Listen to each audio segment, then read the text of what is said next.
And we're live. Back with Vampire the Masquerade, the Ivory Wall, West Berlin, 1989. If you haven't seen the first part, it'd probably help to catch you up, because we're not going to recap for this session. It's going to be thrusting us straight into the action, ploughing home into Nuremberg in Berlin and other such funny pronunciations. We arrive at the Italo Club shortly where the party was just broken up. Elysium was disbanded perhaps earlier than was planned due to the suspected actions of one errant kindred by the name of Party Boy. By the sobriquet of Party Boy. Most of the kindred have now gone. Anna and Carl remain. Now, I will allow, should the players want their characters to have interacted with any of the other Toreador of the city, as they were the only ones remaining, you can do so before they depart. But as we made it clear that Helga had gone and Heinrich had gone, both your sires basically have now departed, you can feel free to interact with the others. I have sent you the document that actually has the other Toreador of the city on it, and we can presume that one notable exception excluded, being Dieter Jürgens, that the other West Berlin Toreador would likely have been in attendance for this Elysium. So over to the players. The smoke is dying down. You, in fact, as I recall, are out the rear entrance. You're out the exit of the club because Masha Blumenfeld had said that she would clean the place up and basically greet any police officers that were investigating the hit and run that happened outside. So you are not inside the club, you're just outside the rear exit. Yeah, I believe my ghoul, who had gone to take my sire Heinrich home, will return and then pick us up. Or so I would presume. So yeah, as we're waiting there, I don't think there's anyone I would have wanted to interact with, past tense, in this. I'm just waiting for the ride, really, standing there with Carl, and I'd just turn to him and I would just say that I must say, Carl, with everything that went down there, do not fool. That was not a failure. There was not a single failure in that what happened there, because something that I've noticed living in this town is that while all the people looked down on us, and mainly on you, on failing in this regard, they themselves all failed to act, unlike you. And I just wanted to mention it because no one else really did, that the initiative that you displayed there is something you should not leave without mention. Especially in our little family here, there's very few of us who are ready to run straight at the trouble and run after dangerous hooligans. So your efforts are very much appreciated, Carl. Carl sort of half smiles during your pep talk. He's rubbing his arms as though he's cold, although he obviously is not. He appears to be almost trying to hug himself. Every time you say the word fail, he sort of cringes a bit, almost visibly shrinks. He seems sort of not visibly reassured, really, but he is appreciative. He simply sort of says back to you, "I don't think that's for me to decide." Well, where was it exactly you said that you were from? Uh, Originally from the outskirts of town, I moved in with my family when I was very young. We are originally from Austria. Oh. I was not sure if Helga had picked you up from her travels back in Paris and of the sort. No. He seems to be very uncomfortable remembering being picked up by Helga and moves quickly on to another subject. So, what will we do now? Do you have some way of finding these men? Well, the clues that we have at this point are merely the locations and the descriptions of the people we were dealing with here. So mostly we just need to go out and investigate. But these locations, a church and a university, they are not places where we could easily just run into, especially since we're not sure exactly where we would be running to. So what I have planned is go and actually make plans and preparations for what we're going to do about this. And firstly, I would like one or two of my boys to go out during the day when there's actually people out in these locations to kind of scout them out a bit. Not anything too evasive, perhaps, but something to bring back to us so that we know what we're stepping into, who the people are who reside there, who we ought to be looking for and such. When it comes to places like this, it's imagining myself and you wandering around the hallways of a university or a church. I tend to think we would stick out like a sore thumb. So, and also not knowing the capabilities and expectations what that party boy might be having for us and what's to come, it's best not to jump without looking. Carol ponders for a moment and sort of glances up at you sidelong. He seems nervous about questioning your judgment in this matter, but he eventually works up the courage after a painful period of time, covered aptly by this description, and says, "How do we know it was him?" Oh, we don't, for As you sure. say this, the rain that was just starting outside and about to make you rather uncomfortably wet is mercifully, well, not drawn to a halt, but salvation comes in the form of a car that pulls slowly down the alley towards the rear of the Italo. You recognize it, Anna, as one of your cars, and you in fact recognize the driver as Bruno, one of your other ghouls, one of your other servitors. He has left the headlights dimmed. Well, in fact, no, he's left the headlights off, but you see him leaning out the window as he's driving up, and he pulls up next to you. Says, "Madame, will you not enter the rain?" I'll smile and give him a little wave there, and I'll go to enter the car, the back seat, so that I can be next to Carl there.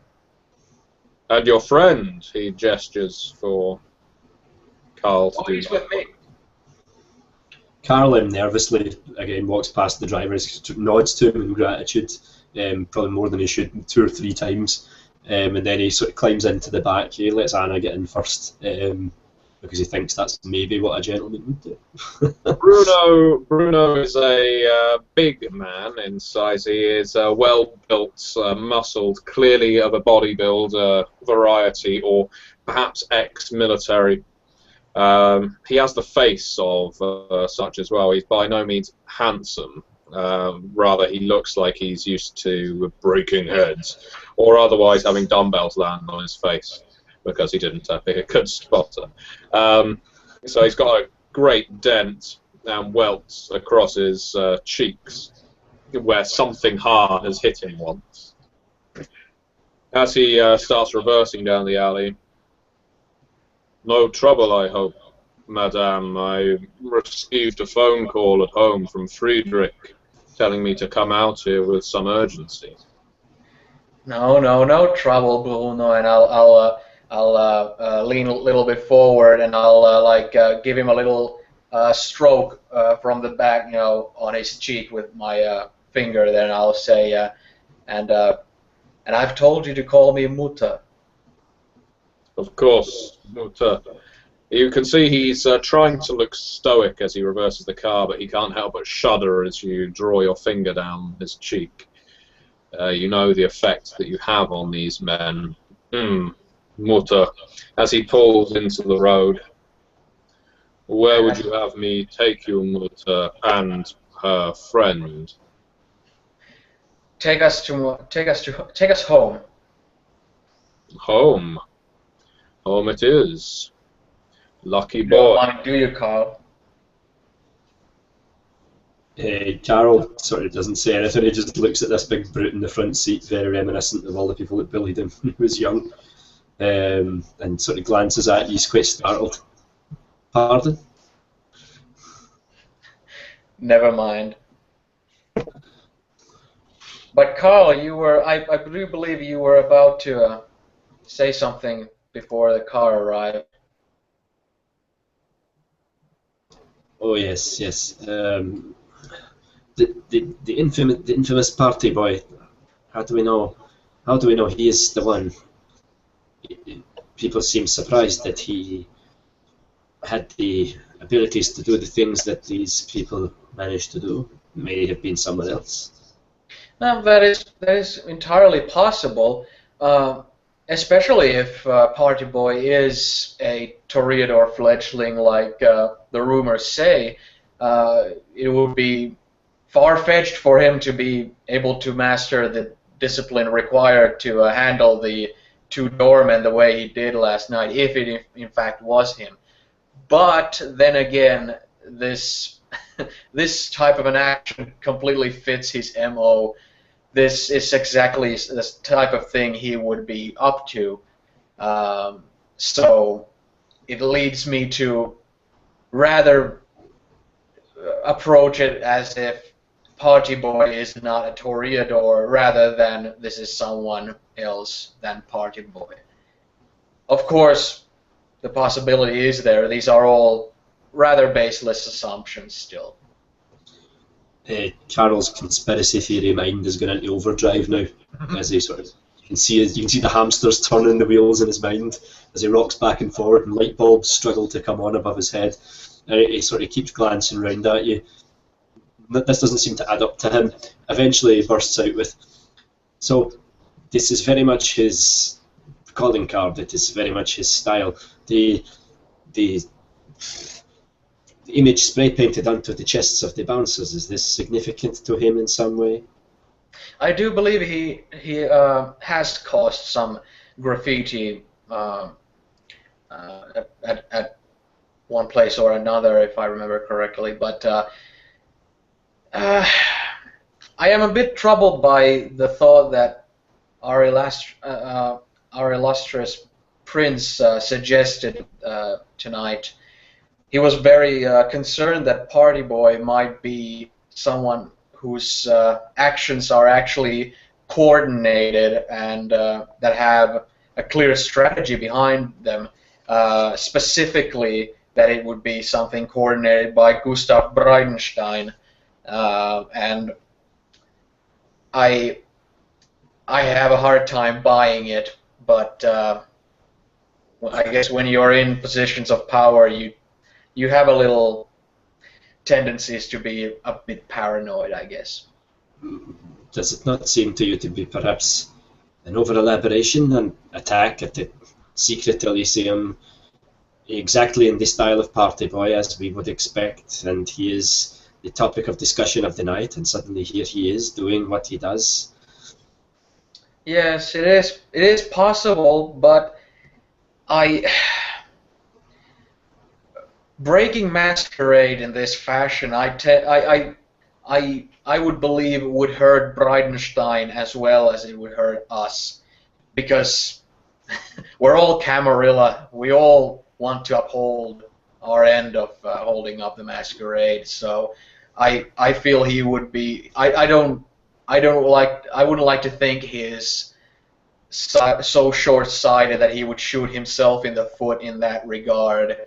Whereas someone with the tendencies of a party boy type of a persona, being a Toreador, and also I've heard the rumor that, you know, his sire has not been named at all, because just like no one knows for sure that he is a Toreador, no sire has been mentioned either.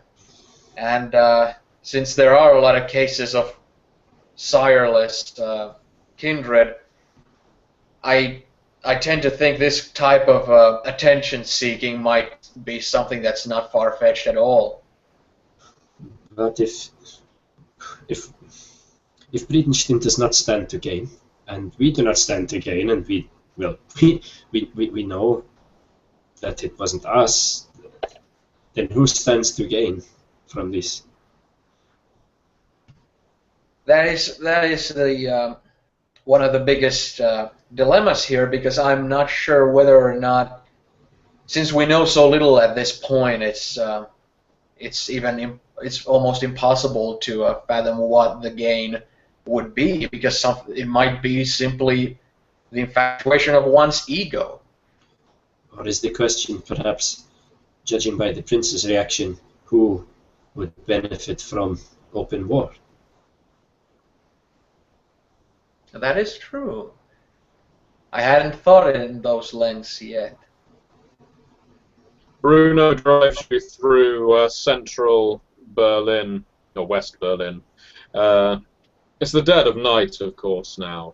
It is around 2 o'clock in the morning, the Elysium having broken up early.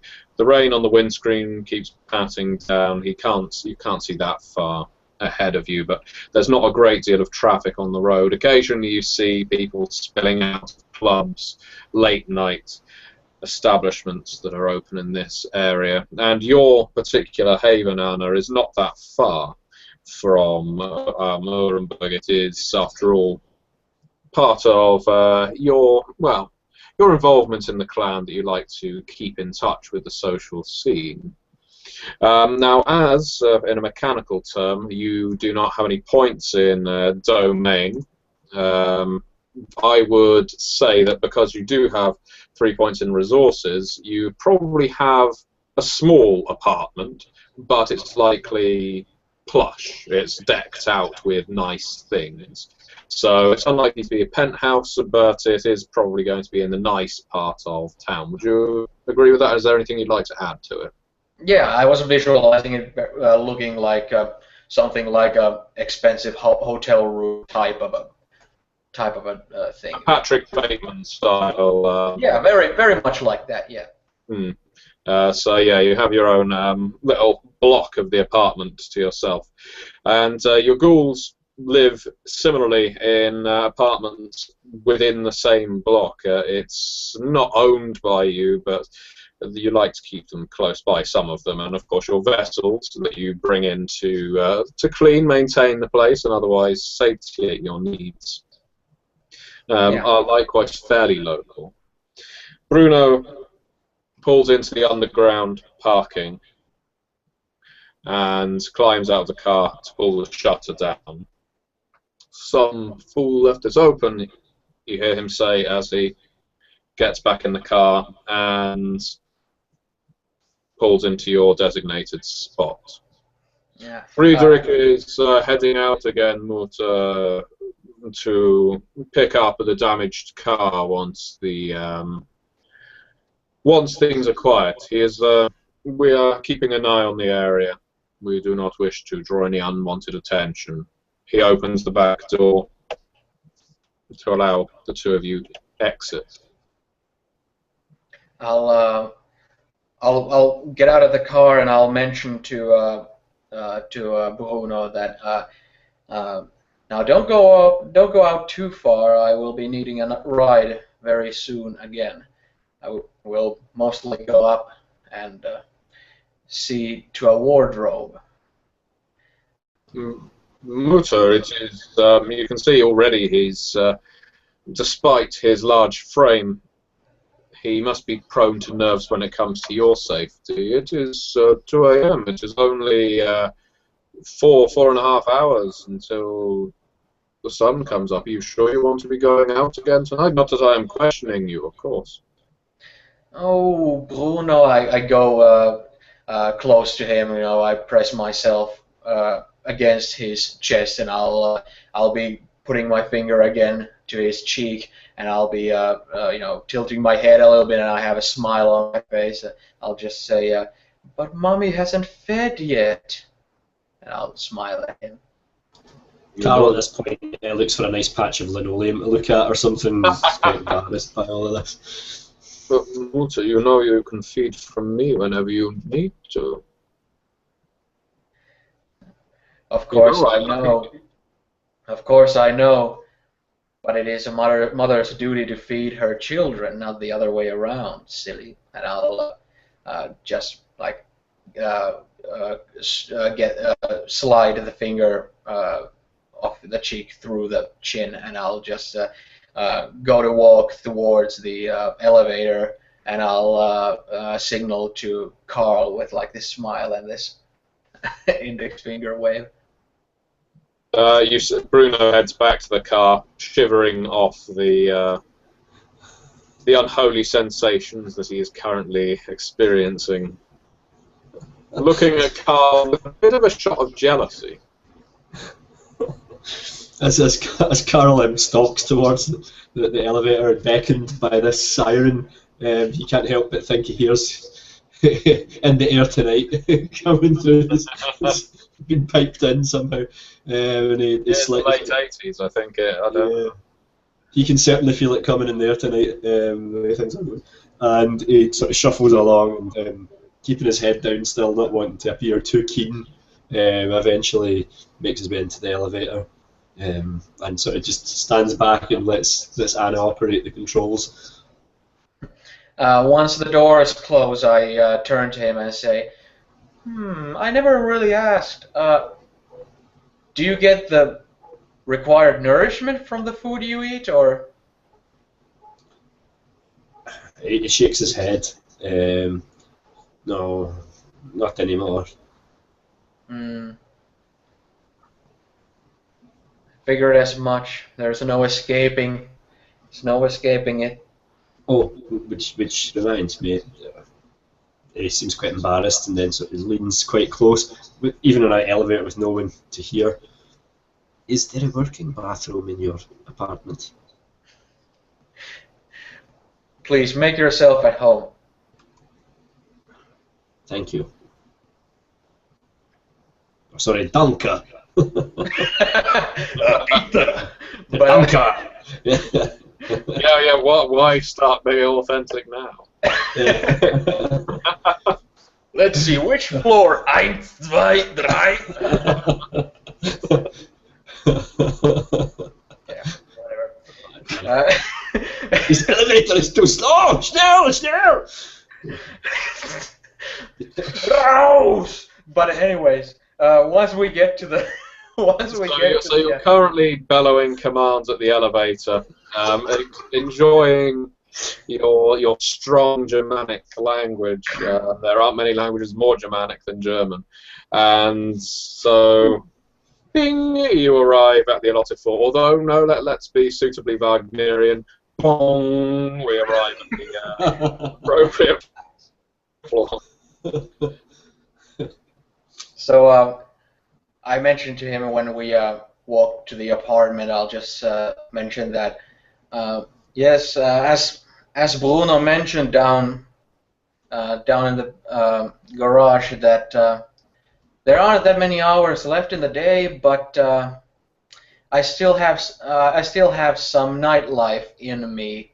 So you wearing no disrespect to you, but the ship outfit that's been washed in a puddle, we need to do something about that. Okay. And Carol begins to suspect you're trying to get him out of his clothes. Looks very embarrassed indeed. Feel free, by the way, Eunice, to describe Anna's apartment. Obviously, you're not going to... Well, within the realms of 3 points of resources. Yeah, of course. Mainly the things I'm... the decoration is very modern, very much like you would see, that you would imagine at, like you said, Patrick Bateman's apartment from American Psycho or something. But, you know, mainly these kind of black, white, chrome, glass, transparent things, but also there's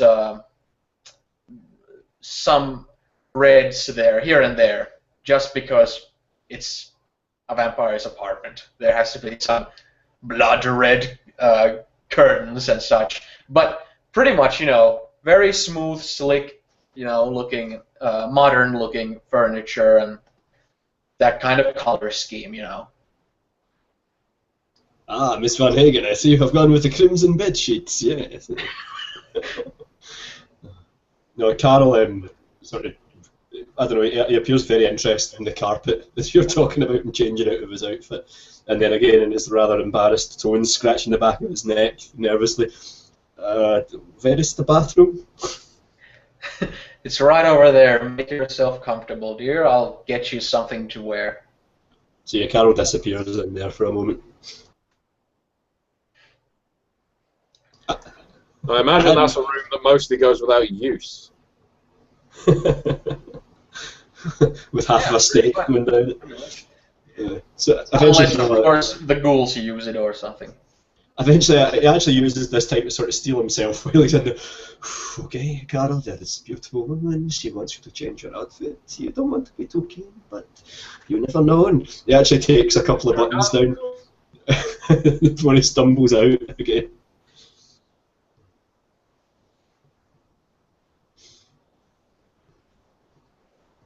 Oh, you didn't go to the bathroom to puke? Oh, he did, but while he was doing that, he was Oh, contemplating. while you were revving yourself up, you were actually hurling at the same time. In that case, Anna, from outside you can hear Carol's fights multitasking. Yeah, you can hear someone heaving quite noisily, and the sloppy sound of thick, oily, ash and undigested food hitting your toilet bowl. Yeah. Oh, don't clog it up. But yeah, it's. I was expecting he did mention that he doesn't digest it during the presentation at the Elysium. So yeah, I was expecting this. But meanwhile, I would be going to my wardrobe, and since I have a rather extensive wardrobe of all sorts of stuff that fits like the nightlife scene type of thing, and since I bring my ghouls to a lot of stuff I go to, my ghouls also with varying body shapes and sizes, you know, have varying, you know, nice looking clothes. So just basically on the shape of and size of Carl's body, I'll just pick from the similar sized ghouls. Something smooth and slick, you know, some shirt and pants and shoes type of thing, you know. I'll just pick something sharp looking. So yeah. Carl will be thoroughly disappointed he's not getting that little sequins red number you've got there hiding away at the back. Now eventually he emerges, trying to look as suave and confident as he can, which isn't very. Especially after you've been serenaded by the sweet, sweet music of his vomiting. I would have turned the stereo on during this time while you're puking there. You might have heard, you know. Your hi-fi. Do you like Genesis, Carl? Okay. be Genesis. Okay, Carol does not like Genesis, so as he comes out, he sort of, if you're in the room, you might try to hide it, but he sort of scowls at the stereo somewhat, longing for some delicious punk rock. But he sort of goes to, he'll call out, Miss Van Hagen. Well, the night is still young, and we're just about to leave here anyways. But here, I brought you something to wear. You can leave those. You can leave that outfit here. I'll have Greta wash it for you. Thank you very much. That's very kind of you. He takes the clothes and he sort of looks for a moment as though he doesn't know whether he should retreat back to the toilet or just whip his gear off. And eventually sort of does an about turn and just walks straight back into the toilet, the door shutting rather abruptly. Before he goes there, I'll also, like, once I've given the clothes, I'll look at him with a smile on my face, but once there's that pause, I'll then widen my smile and then turn around and walk off. I never thought there'd be sexual tension in a scene with the two of us, but there you go. Welcome to role-playing, kids. So Carol goes in and gets changed in the bathroom out of view. Just as Carl disappears into the bathroom, your phone rings. Of course, it's an old dial, circular dial phone with a heavy ring. You know that some members of your clan have this number, and your own servants. You don't really release it to anyone else, although I don't know whether X directory existed in the late 80s. I can't imagine you would receive many cold calls at 2:30 in the morning. Yeah, of course, since it's the 80s, I will have a answering machine and a recorder there also. So. But I'll go answer the phone. I'll just go, hello? Hello, is that Anna? And who am I speaking to? It's Dieter Jurgens. I'll have to check the NPC list. Dieter Jurgens is yeah, that guy. Okay, yeah. Who never appears at the same Elysiums as his sire. That does not mean he is the same person. Because they are known. They were seen together at one point, but not these days. I'll greet him back. Dieter, hello. How are you? What can I do for you? Oh, fine. How goes your business interests? Oh, business is regular, not slow, not quick, but it's steady, let's say. What's up with you? Well, of course, I just heard about what happened at Elysium. I wasn't there myself. I was just interested to find out what was going on. I made a couple of calls.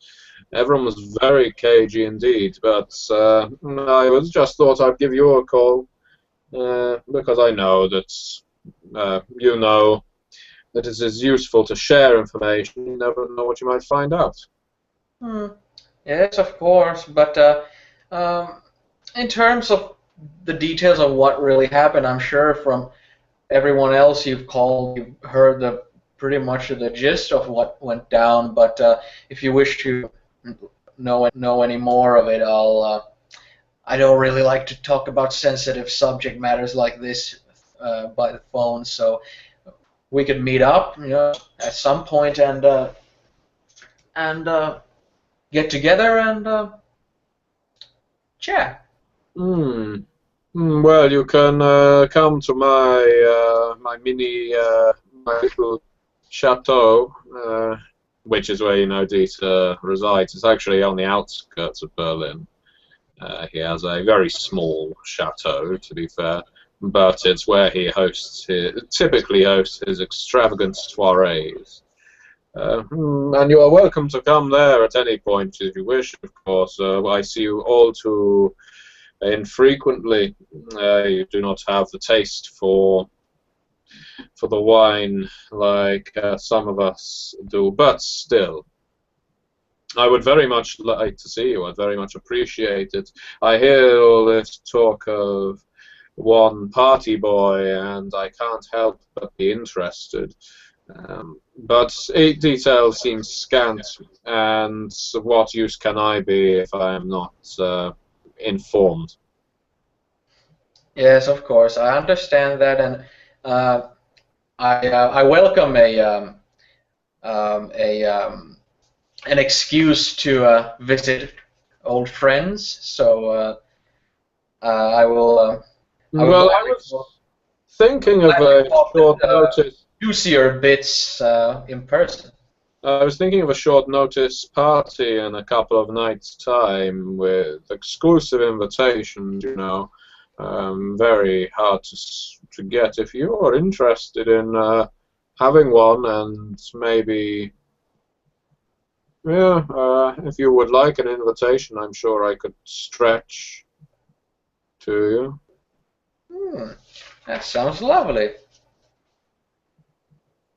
Any new fresh meat that you would like to take along with you? Oh, I would very much like to bring my boys, and if You know you are restricted to one guest, and my soirees are catered for.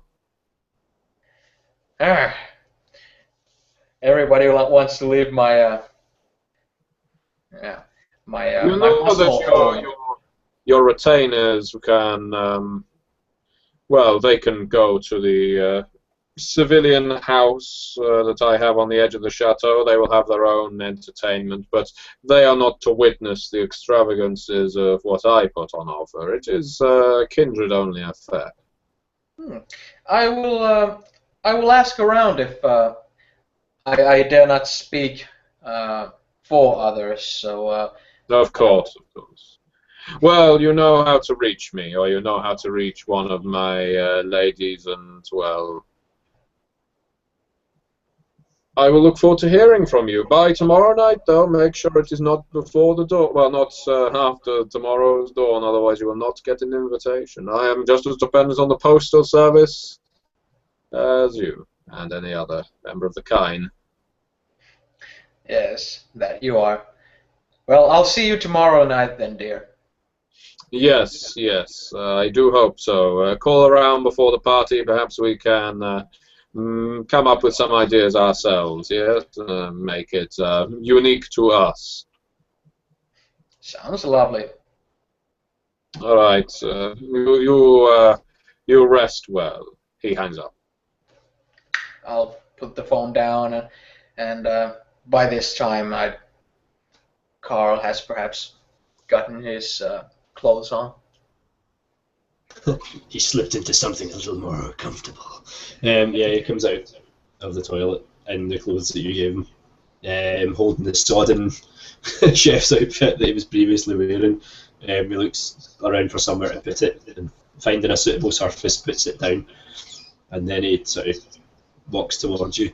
So, should we get started? He seems very eager to get going. I'll, as I turn towards him, I'll give him a wide smile, and I'll walk towards him. I'll say, "Look at you! Someone's ready for a night out in the town."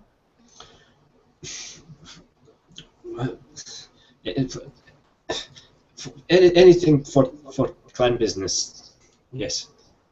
Indeed. Follow me. Let's go to the car. He does so.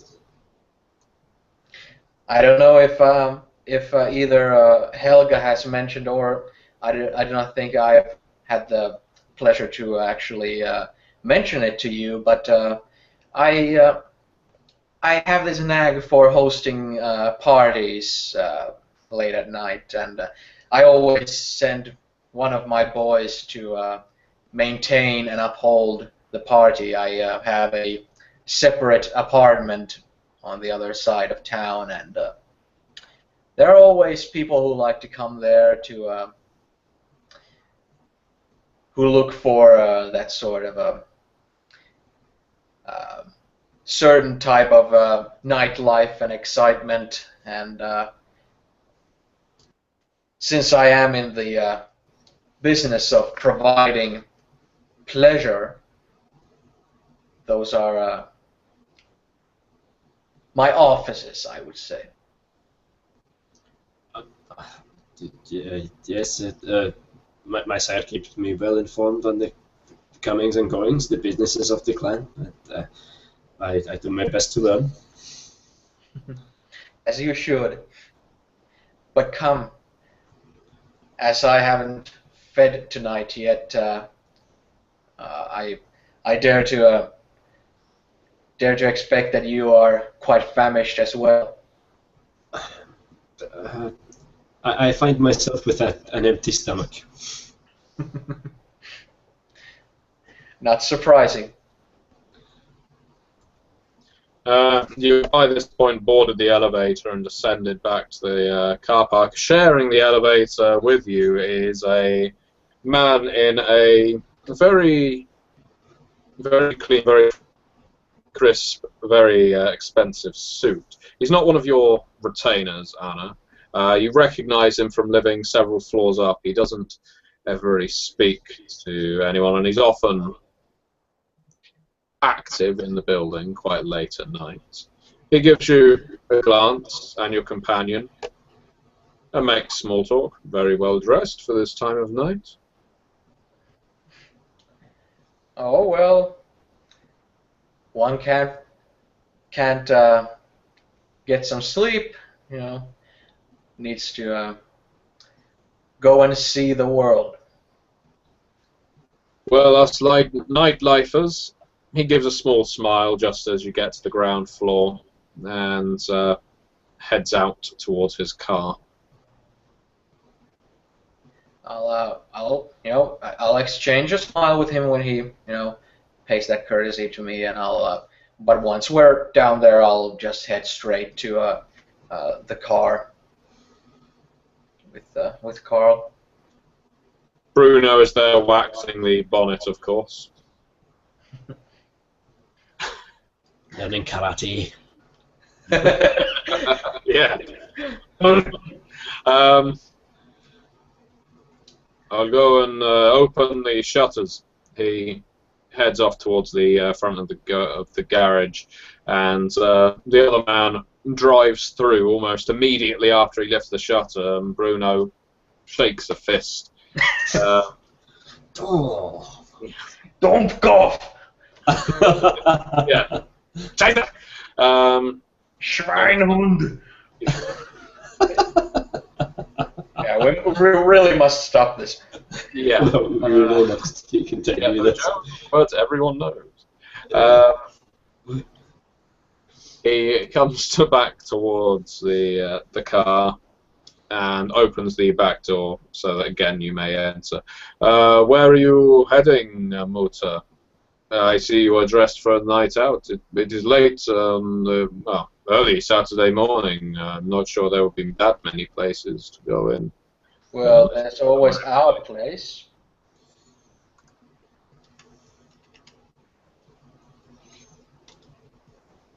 Hmm? Meaning the other apartment that I host the parties at, where most likely there would be those party animal type mortals that I would normally, recruit little by little into becoming vessels. Yes, but you know that by this time, well, so not that I am, of course, attempting to dissuade you, but you know that the cream will have already parted, and we will be left with the dregs at the bottom of the barrel. Well, I left you boys in charge of booking the night, as I always do, so the quality of the guest is on the person holding the guest list, I guess. He looks quite embarrassed at that and climbs into the car and says back, Fritz has been responsible for the guest list for some weeks now, and it is only since then that the things have been going downhill. Oh, and I guess you'd fancy yourself to be much better at that job, I guess. Is this sibling rivalry, Bruno? I'm hearing. I would, you know that I would do anything to impress you, Mutter. I would do anything to please you, and all I can see is that Fritz is displeasing you with his actions. That is all. Well, I will let tonight speak for itself. We will see. You drive, again, not terribly far, but it's part of a status thing that you would just roll up in a car. And 15 minutes through the city, and you are on the outside of what is essentially a very narrow building, hemmed between others. This isn't actually part of the night scene. You're not in Charlottenburg, you're not in the most happening place in West Berlin by any stretch. This is almost entirely more... There's commercial aspects, there's cafes that are clearly closed for the night, but this looks like some kind of underground club, an underground bar that you would enter through the door, and you'd either go up the stairs or down the stairs, but there wouldn't be much in the way of live entertainment. This is where people who know about it would go. And so Bruno gets out of the car, allows you to exit, and knocks on the door with its coded knock.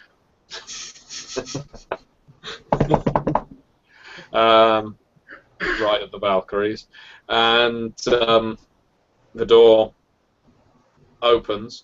There is a very attractive young man on the other side of it. He is svelte, quite tiny, in fact. Wears a white, almost like a jumpsuit top, very tight, laced up from the sternum upwards, and showing a very wiry, almost athletic frame. His hair as blonde, almost as white as his skin.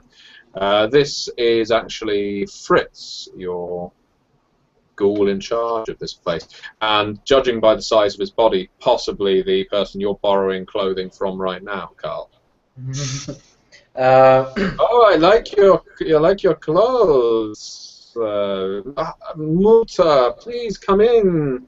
He bows somewhat obsequiously as Bruno gives him a glare. I will park around the block. And he turns into a Raja. Don't wait, Russia, we park around the block. I will go to East Berlin now. Yeah, as Fritz said that, I'll just smile at him and walk closer, and I'll just say, "Hello, Fritz," and I'll like press my hand on his chest and press my body against his, and I'll give him a kiss, like not straight at his mouth, but on the side of the mouth there. You know, this kind of a loving but still, you know, bit erotic kiss there. Mutter, please, I am on duty. You know the Fritz is an incorrigible flirt. Quite unbearable at the best of times. Who is your handsome friend in that delightful clothing? Don't you worry about that. You just keep working hard, as you always do, and I'll give him a little smack on the bottom when I walk past him. And when I walk past him, I'll then take Carl by the hand and walk in. But when I go walk in with him, I'll smile towards Fritz. He smiles back at you, a beaming, sycophantic smile, quite frankly, and he looks to Carl and bites his lip and says, "Are you my daddy now?" Aye, you wee bastard. No, he just looks at him. He just looks at him, sort of smiles and sort of nods nervously at him. And then sort of when he says, "Are you my daddy?" it's sort of, as he contemplates how he's no longer fully functional and how this may not be biologically possible. But before he can make such postulations, he's hurtled down the stairs by the onrushing Anna, speeding him away from this waif. So you're heading down. Yeah. From one loud techno music party to another. Yeah. The acoustics in this place are probably quite dreadful, enough to leave you with a permanent ringing in your ears and make your sleep through the day quite troubled almost. Just by the sheer the fact that your brain is still vibrating in your head, dead as it is. The techno, which seems to be a Kraftwerk put through a synth. That's how Which isn't that different, to be fair. The party in the cellar isn't exactly thriving. There's a few people who looked hopped up on something that are jumping around with far too much speed for this kind of music. Everyone else is lounging around the sides, passing joints between them, to be quite honest. There's no DJ, there's just a great big hi-fi. And there's a large tray and selection of drugs on offer, but you can, just by taking a quick glance, there's nothing that fantastic, nothing new. It looks like dog ends and someone's sloppy seconds. Yeah, but as we walk in, I will be using my awe discipline to get everyone's eyes locked on me as I walk in. Gentlemen, Automatically, charm everyone there. It works. You're not going to have to roll for this. They're in such a delirium state anyway, and they frequent this place. They know you. They are becoming, what would the word be? I suppose addicted to your presence. Whenever you come along, the party livens up. And so people start shuffling off the sofas, and despite their stoned state, start moving to the music. The people that are already dancing start dancing towards you.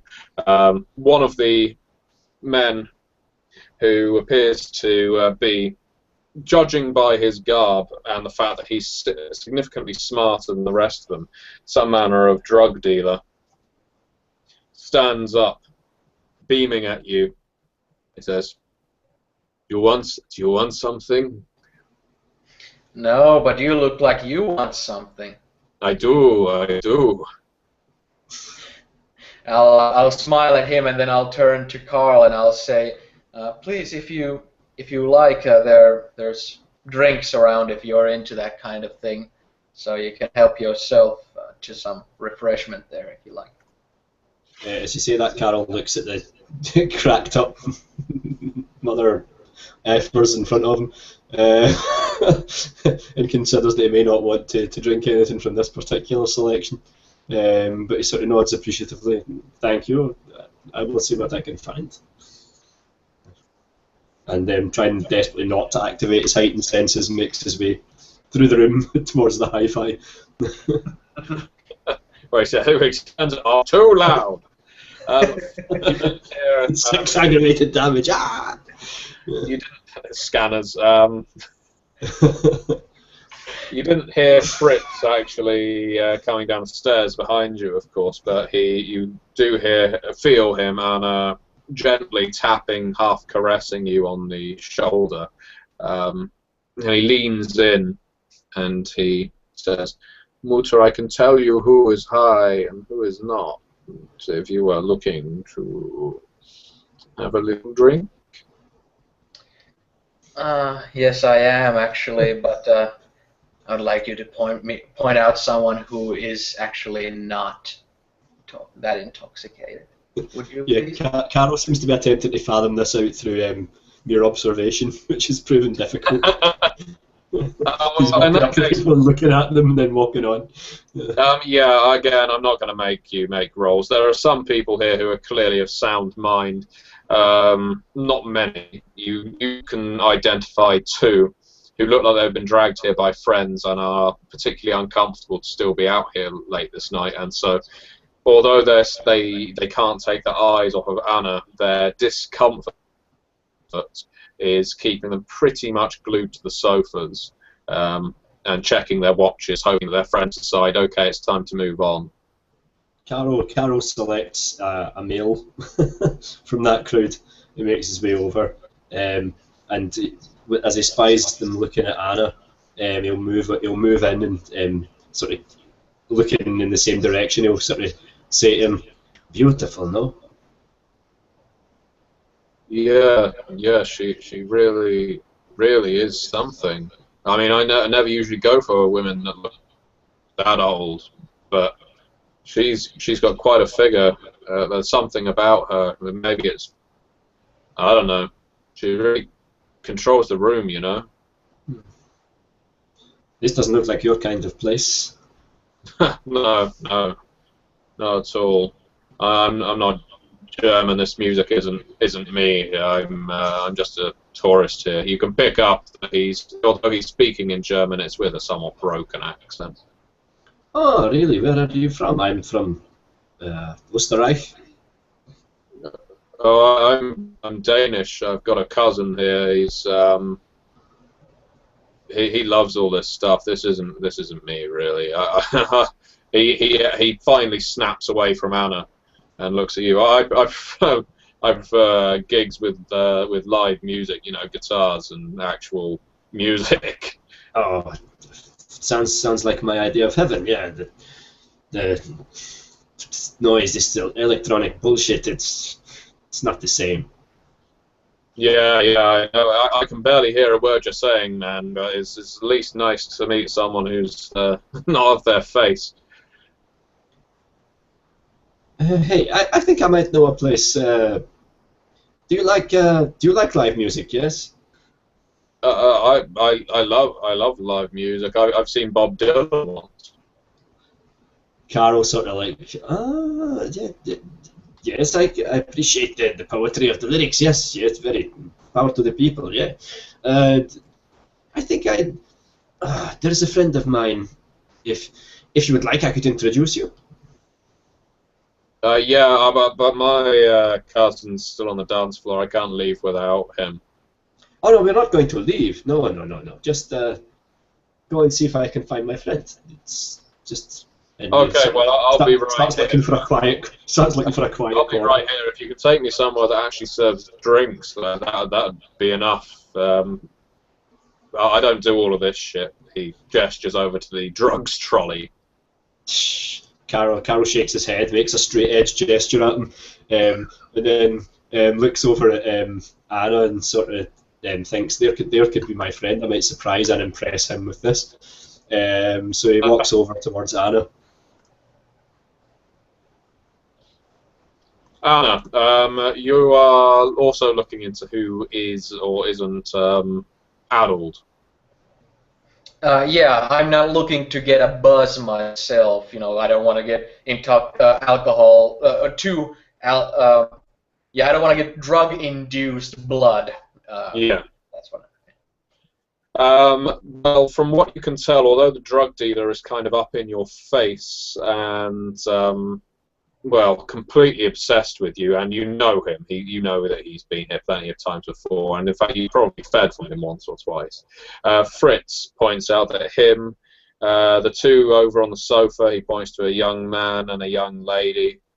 And he points to a woman on the dance floor who is moving like she's on something. She's really thrashing around to this techno. But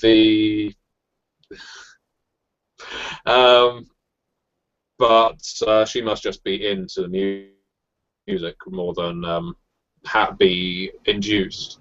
If you were to ask her right now if she was into music, she'd say no. No.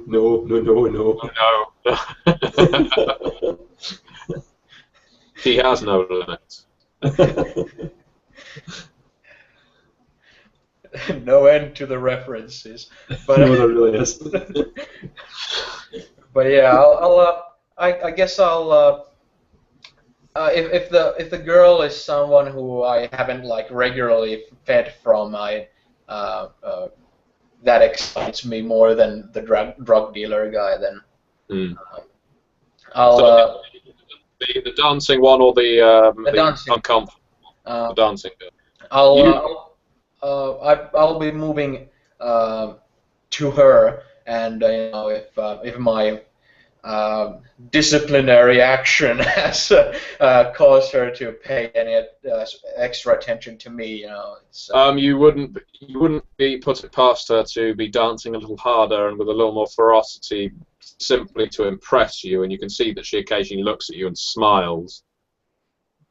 I'll go walk toward her, and I'll also go like a little bit of a dancing thing, but not as energetic as her. But I'll. Excellent. Time to make a die roll. Dexterity plus performance, please. Ooh. Let's see.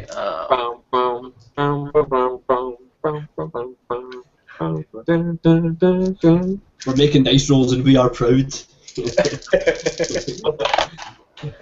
5, 7, 10, 8, 3. So that's 3 successes. Excellent. Okay, you bust a move.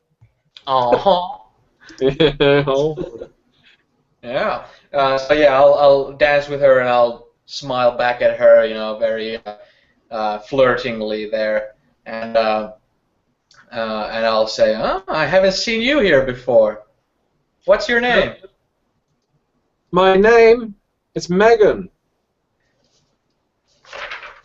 Megan. Hey.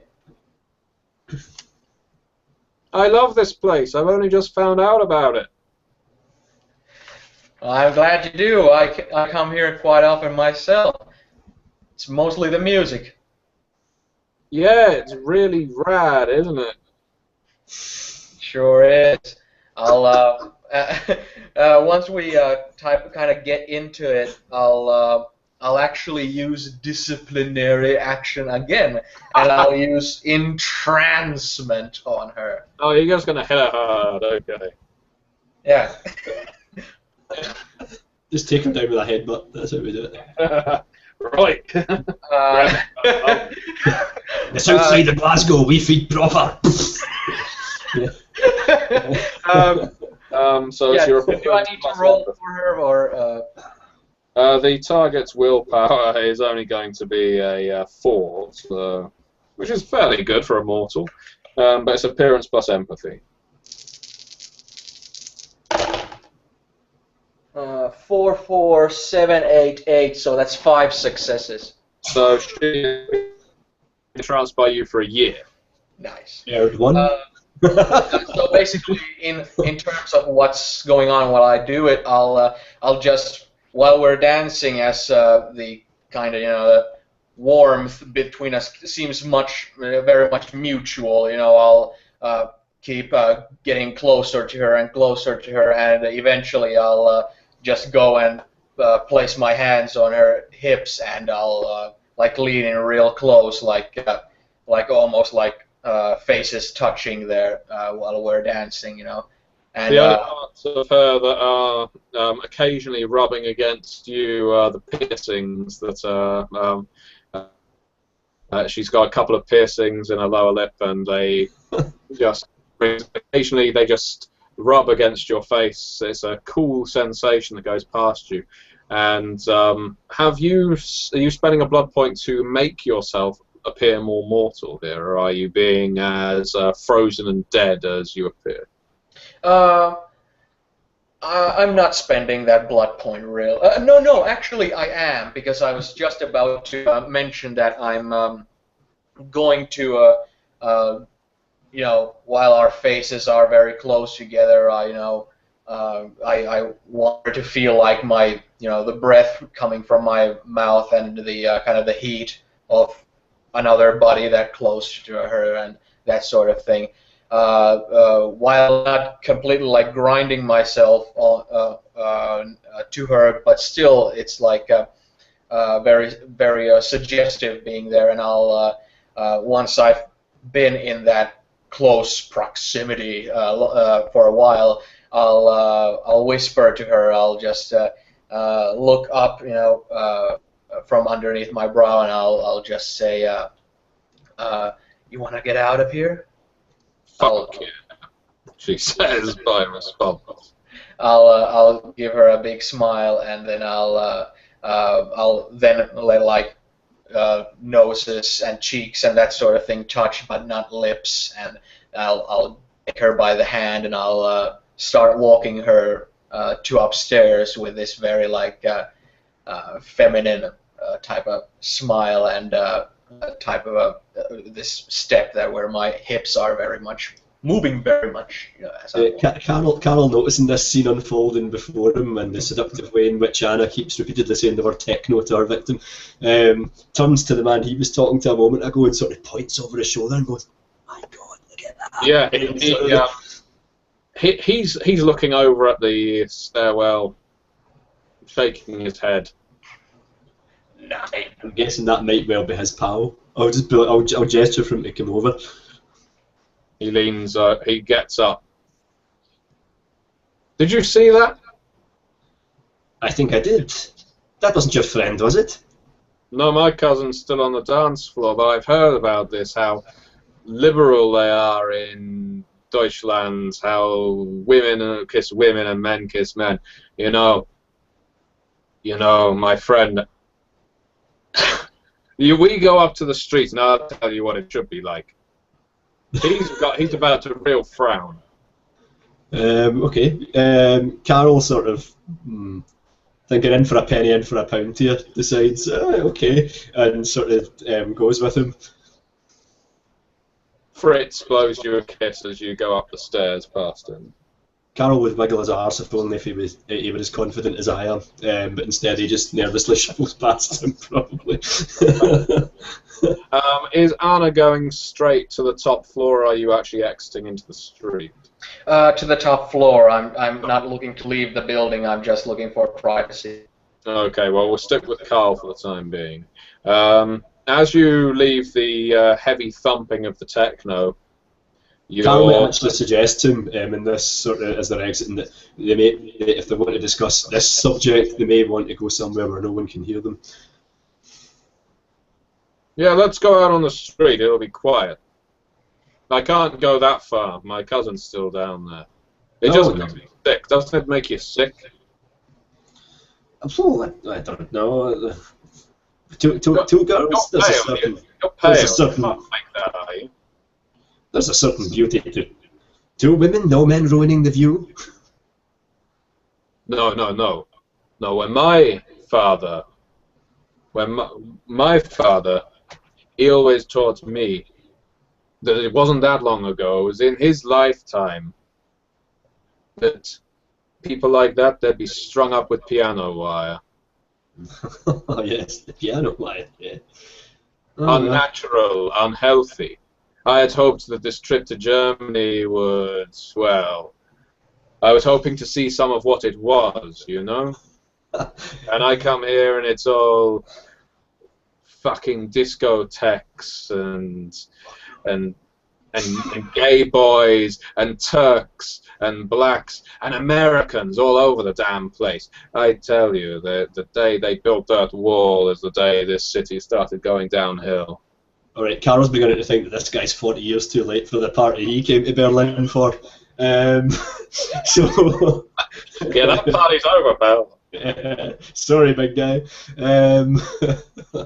He's going to at least attempt to kind of like persuade this guy.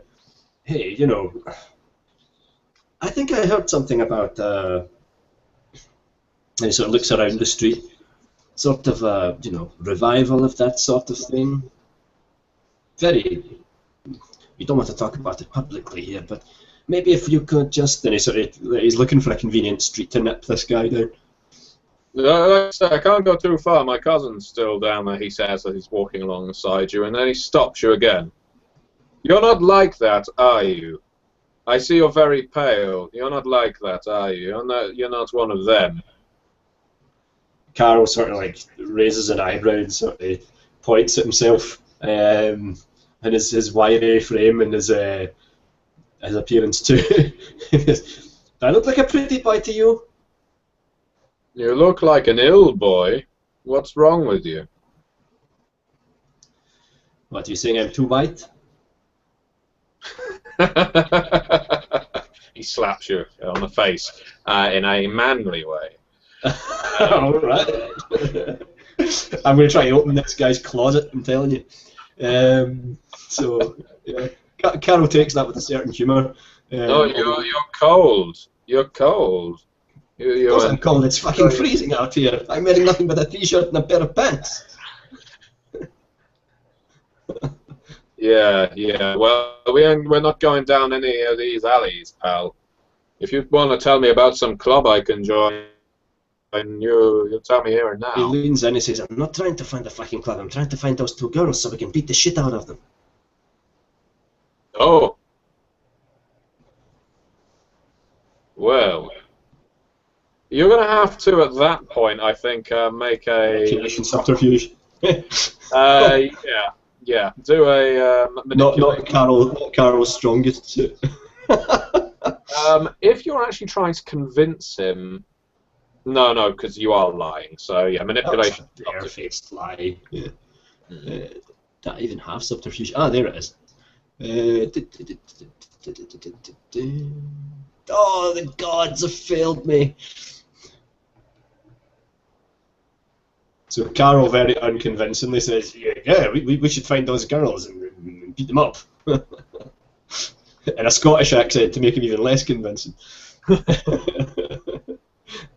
Yeah, it wasn't a botch, so he just sneers at you. I don't know what your game is, but I'm going back. He turns around.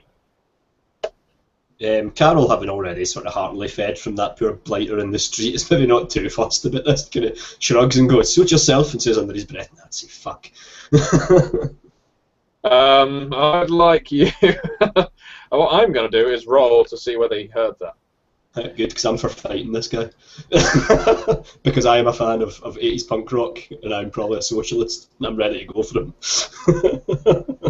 I'm just going to go for a perception and alertness, which is just going to be a straight 4 dice. Oh, no. Saved by the techno. Yeah, saved by the techno. As he enters the door of the bar, he... the noise of your insult drifts past him, and he disappears out of sight. Meanwhile, upstairs... Is Fritz still at the door? No, Fritz was downstairs. Bruno is just around the corner. Fritz seems like a cosmopolitan sort of lad. I'm going to approach him as we go back to Anna. Okay. Anna, you go upstairs to the... what would it be called? The boudoir.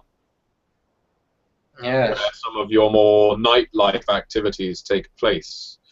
Yeah. Sometimes it is used by the mortals that frequent this area for sex, but obviously when you are in attendance, Fritz, after showing you through the door, will have cleared the room if there was anyone in it, and hastily cleaned it so that it was all fresh for you.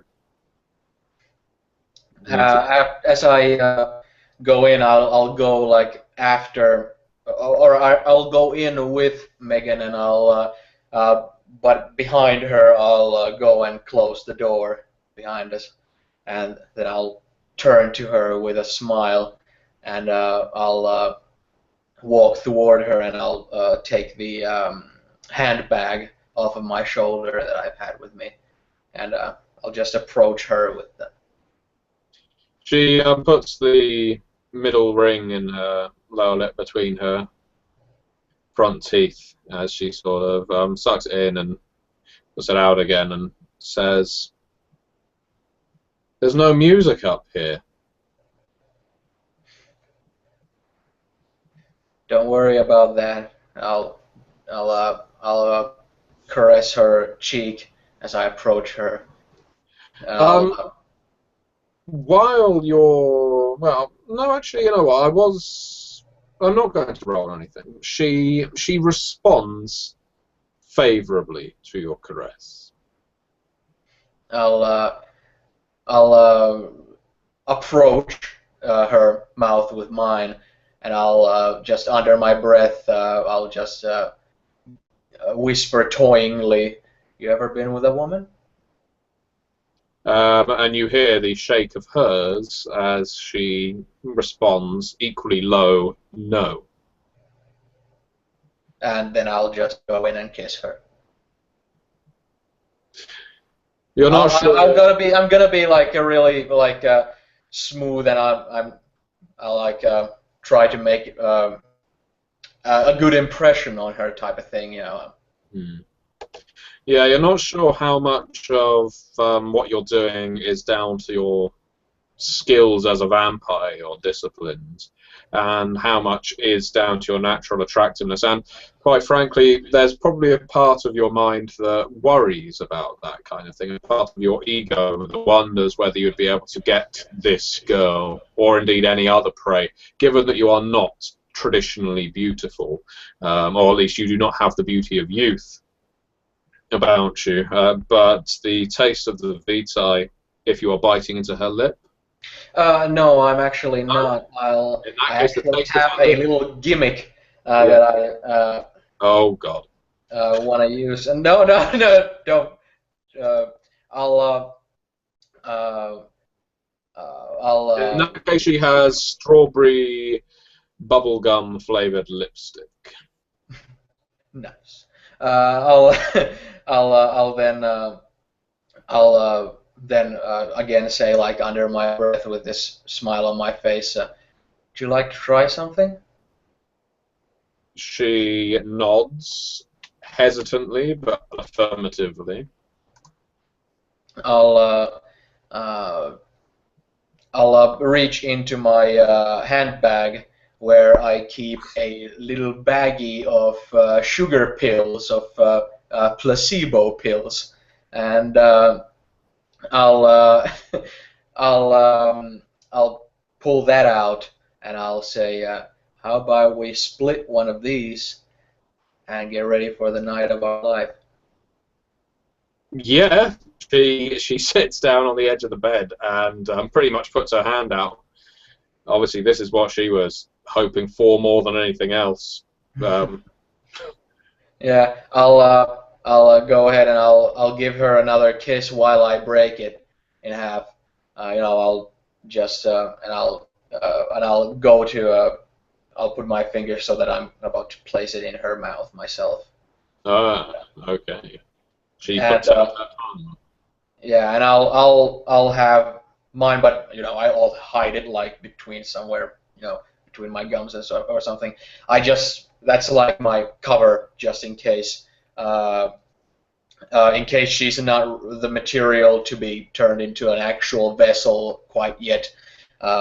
So once she's taken that, then I'll just continue on kissing and caressing her, and then I'll move to her neck, and after a little while I'll bite into her neck, so that my plan is basically that the ecstasy that she would feel from that, you know, she would figure it out in her own head perhaps tomorrow that it was due That's to... the ecstasy she's just taken.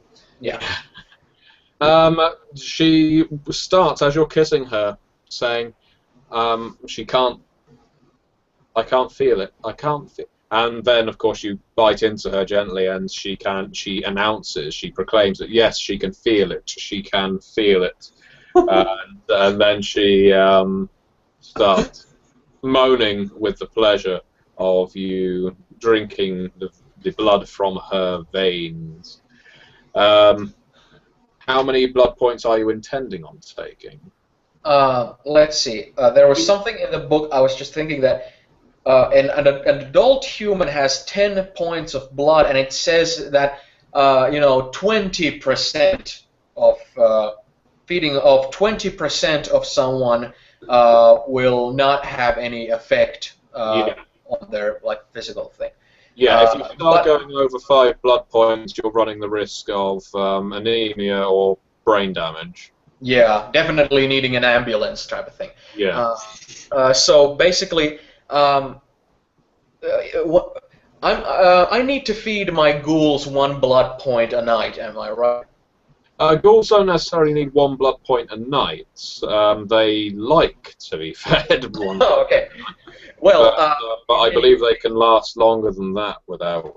well, what would you say if 2 points leaves no mark, really, and 5 points would be like an actual like emergency? Would 3 points substitute a hangover type of situation of just relative weakness? I would say so. Yeah, she would probably be calling in sick tomorrow, but it wouldn't be anything long term. Yeah. And you need to contemplate how many you just burned through to do this seduction as well. Yeah. I'll have 3 points worth. Okay. She gives them willingly. Yeah. And I'll spend my time. I'll remain fully clothed with her, though. You know, I may, you know, slide a little bit off her top and that sort of thing, whatever the mood of the situation, you know, brings about. But no actual sex will take place. Just no.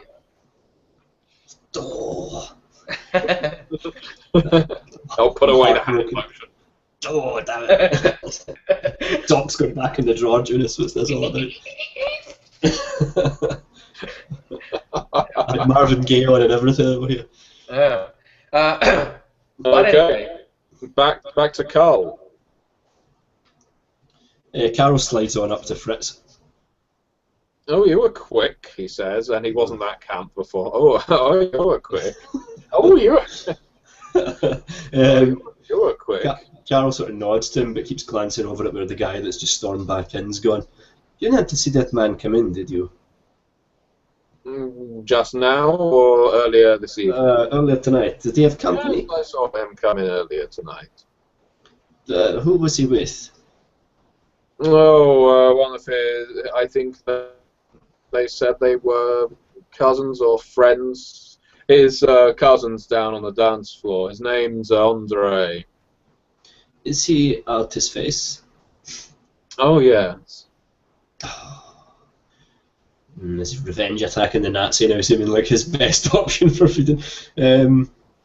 Although I don't think Carl's actually especially hungry. He might call it a night at that. He just sort of nods and shakes his head and goes, that man's not very appreciative. What is your name? Your Mutter didn't introduce you, and I recognize those clothes. Those are my clothes. Mutter bought them for me, but I am going to re-gift them. They are now yours. You keep them. You fit in them so well. They're a bit tighter on you than they are on me, but I think that works. Tight like a tiger. Carl just sort of like realising he's been quite rude and possibly submitting a bit more to his vampiric nature than he should, shakes his head and sorry, Carl Schweitz. Fritz. Just Fritz. How cosmopolitan? Yes. That man expressed some very distasteful views. I tried to lure him away, but he's not a moonie, is he? Not quite. Let's just say he's perhaps 40 years too late for the party. Oh, one of those. You get them around sometimes. Some people can't move on. Still, it doesn't affect your kind. I understand they did a good number on them. Would there be anyone here who might not appreciate such a person?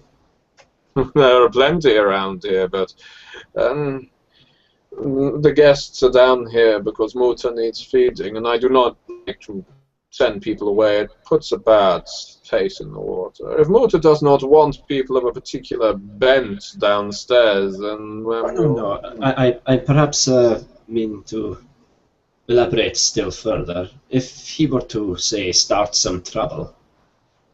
Oh, if he would start some trouble, I would deal with him. I may look small and delicate, but I can handle trouble. And while he was otherwise incapacitated, he may be more pliant. And let's just say I would not feel guilty about... Mutter doesn't like trouble here, but I tell you what, I'm not a big fan of that kind of man. What can you do to make it worth my while, Mr. Schwartz? Carol scratches the back of his head and he thinks he sees where he's going with this. Perhaps you and I would give him the proper incentive to start some trouble. You're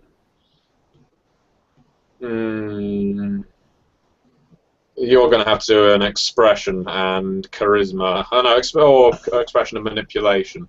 I think charisma, because you are essentially trying to incite something in him. Charisma expression. Yeah. Okay. Well, that's a better roll. All 4 successes. Good lord. And one was a 10 as well. Holy.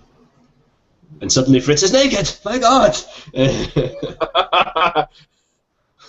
Mein Gott! I think Muta will be quite happy for us to deal with such a reprehensible element. How would you like to handle it, Mr. Schweitz? Carl, sort of not being one to lead the dance in such a situation, says, well, let's just say that, you're a guy, I'm a guy, he doesn't like a guy and a guy. Maybe he might... And he did get quite angry at me earlier when he thought I was, and he does the air quotes, which just adds 10 points of annoyance to this conversation. One of those. But I am not one of those. Well, neither am I, but it's not important, is it? Well, you were very convincing earlier, so I tell you what, I will give you a bit of a kiss, but you will not tell Muta. She does not like me sharing, or she does not like to share, should I say. Oh, I don't think she needs to know. I tell you what, if you make the first move, we'll both be covered. Carl sort of like half nods, but it's like a kind of half shaking his head at the same time. Every fibre of his being is not a sexual predator of any variety, and he sort of like takes his hand gingerly and sort of walks him to somewhere where the guy would definitely be able to see them, and rather nervously sort of leans in. At first, he would probably give him a peck, and then think, oh, again, in for a penny, in for a pound, and go full on winching the boy in the middle of the dance floor in the ballroom tiles. There you go. Fritz responds in kind with one hand squeezing your right buttock and the other grabbing your genitals quite firmly. With a roll of 3, Carol does not enjoy this as much as he hoped he would. Sorry, just a random chance of Carol experiencing a sudden awakening. But no, he does not. But he does his best. He does his best to display to seem enamoured by it. And in fact, he might sort of open his eyes and look at the guy during it, and as he stops, kind of shrug his shoulders as if you're lost, mate, sort of thing, trying to incite him further. I'm going to ask you to, let's see, what would be a good way to incite? Techno.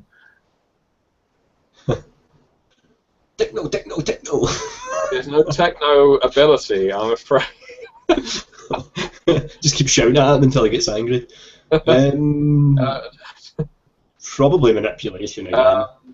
Super Dragon. I don't think there's going to be... Leadership, maybe? Yeah, you're not going to... I don't think he's going to need to roll for this. I'm quite happy with you pissing him off due to his already expressed homophobia. And his way of reacting is to grab the drugs trolley and throw it over. The loud crash actually piercing the techno enough for people to turn and look at the Dane. Everyone has stopped dancing, and with Anna out of the room as well, the effect of her awe have dissipated. Before the the bouncers or anyone who Carol thinks might get the word back upstairs, shall we say, to the boss lady, he'll sort of disengage himself from Fritz with an appreciative pat on the cheek, and not in the face, and we'll kind of take a couple of steps back and throw his arms up and like gesticulate at the guy and kind of, what the fuck is this, you know, and his most Arnold Schwarzenegger-esque quick, get to the chopper, yeah, just try to draw as much attention to this guy as possible and alert the security. The only security hoping that Fritz will seize the initiative to drag this guy out the back stairs and give him a doing. Yeah, there are no bodyguards, doormen, or the like here, other than Fritz himself. So, as soon as the throws the trolley over and you part from Fritz, Fritz signals over to the hi-fi and someone shuts the music down. Anna will be able to hear this upstairs, that the music suddenly cut off. And he says to the tourist, you pick all of that up and you put it back exactly where you found it before it was on the floor, and there won't be any trouble. Which the Danish guy throws his arms up. Trouble from a little homo like you? Do you really want to start something down here? I'll start it wherever you want it, gay boy. And I'll sort of try to ramp up the volume here by going, oh, you'll start it wherever you want it, Fritz. At which point you're inciting the fight makes the Dane actually throw himself at Fritz. Fritz is a lot stronger than his figure implies, and he struggles with him, grapples with him, and swiftly gets him in a headlock. His neck actually between Fritz's forearm and bicep, as he pretty much pulls him by the head up the stairs and turns to the rest of them and says, "Turn the music back on. Carry on with the party." Carol, trying to look like he's responsible partly for this situation, decides to assist Fritz with various camp slapping gestures, trying to push this guy up the stairs. When what he really wants to do is ram the solid toe of justice into his ignoble bollocks, but he'll probably wait until the appropriate moment to deliver such treatment. Like I said, this is not some big building with a back door or anything like that. Fritz is going to lead him straight to the front door and throw him out in the street, or lead him down to an alley if that's what you're inciting him to do. He's got his blood up. Just as vampires are prone to frenzy, ghouls are prone to fits of great rage as well. And once you let someone like Fritz off the leash, he could be quite a violent piece of work. And so that's what he's being with this guy now. He's pulling him so hard by the head that you can hear this guy struggling for breath as you reach the front door. Anna, this is around the time you finished feeding that you heard the music cut off and a bit of a ruckus downstairs, some raised voices. What are you doing? The immediate thought to my mind is that it's nothing Fritz can't handle, but it's something that I would want to go and see what's up. But as that happens, I'll finish feeding. I'll lick the wound shut, and I'll go to caress the face of the cheek of Megan, and I'll whisper to her ear, "Seek me out," and and then I'll leave. You've briefly become Fu Manchu or something. As you descend, so she will most likely come back in future nights. She will have to have been named. As you descend the staircase, you see being pulled from the door one of your guests by Fritz, Carl, within about a foot of distance behind, ineffectually slapping at the man who's been jostled and grappled. Well, I don't dare to go down and let people see my face while this is going on. So after they've left the front door, I'll leave behind them. Yeah, you like that, do you? You like that? The little Danish scum. Where shall we take him, Mr. Schweitz? Where shall we show him that his kind is not wanted around here in Deutschland? Oh, there was this little alley he pointed out to me earlier. I think that would be perfect. Fritz starts speeding up and is pretty much doing a running bulldog. He's a member of the Bushwhackers. Yeah. As he charges towards the alley, intent on giving this guy a good kicking that you're not sure he will ever wake up from. Knocking down the, the cardboard cutout of the Macho Man Randy Savage as he goes. I'll just follow them a little bit behind them, and I'm more curious to just see what happens. I'm not getting involved, at least not yet. Once out of the public eye, Carl is going to rather less ineffectually try to draw his boot off this guy's nether regions with some fearful velocity, because he's been dying to do that for the past 10 minutes. Yeah, just to see your overall effect, I'd like you to do a strength plus brawl, please, because this guy's in a prone position. He's not likely to strike back. Not been the hardest guy in the world. There we go. With one solid success, he managed to hit a testicle. Yeah. He gets some testicular torque out of it. The damage Fritz does to him is probably worse. He is actually planting his heel into this man's ribs repeatedly, laughing as he goes. Even Fritz is struggling for breath. He's beating this guy so severely. At that point, I will intervene. Once I see it's so manic, Fritz, sweeps his hair. Mutter! I'll be there like, with my arms crossed, and I'll be like, "What's this, Fritz?" This wretch insulted you and Mr. Schweitz and myself, and needed. He's a fascist, Mutter. You know we don't like them. Well, so you silence him with violence. I was going to surreptitiously have a chomp at this boy, and he's probably quite full anyway. He's probably only going to take 1 or 2 points. So, but you're going to descend upon him whilst Anna is reprimanding her ghoul.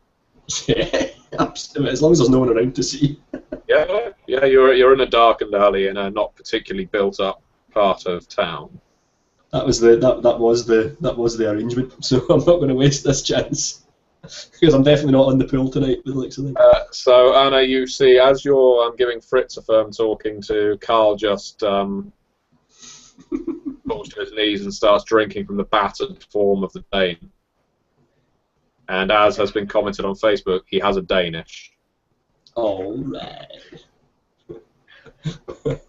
Well, he is ein Berliner. Yes.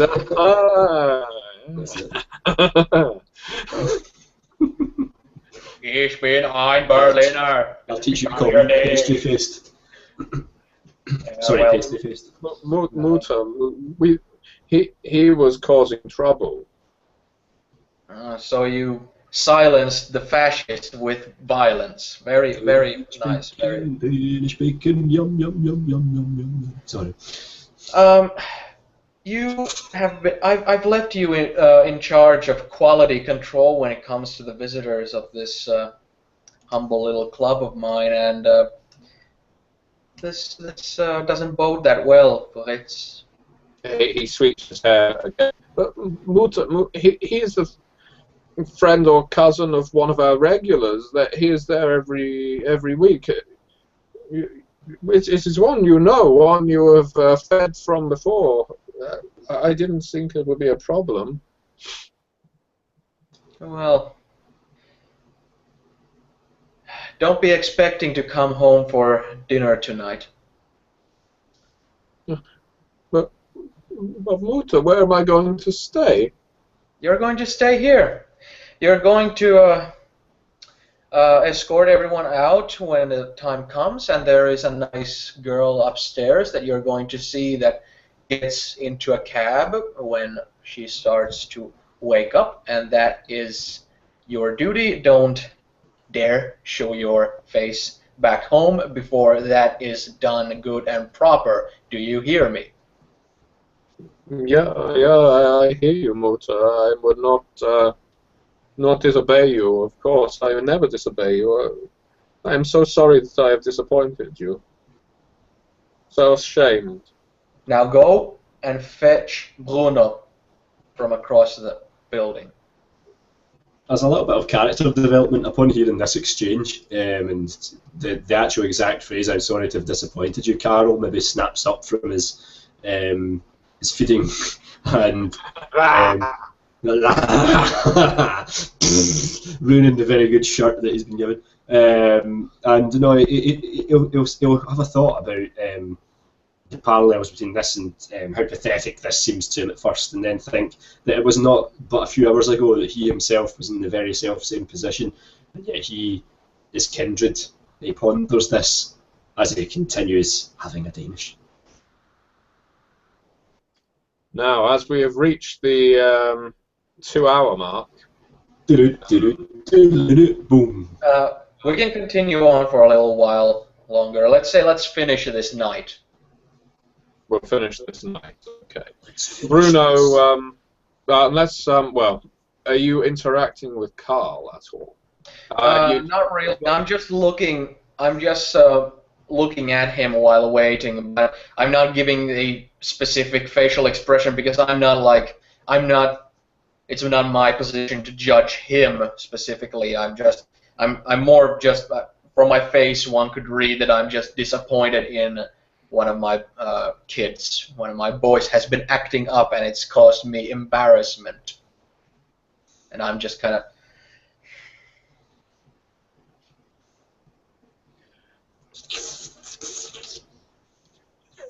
Well, I'm glad to see you're enjoying yourself. Tasty Nazi.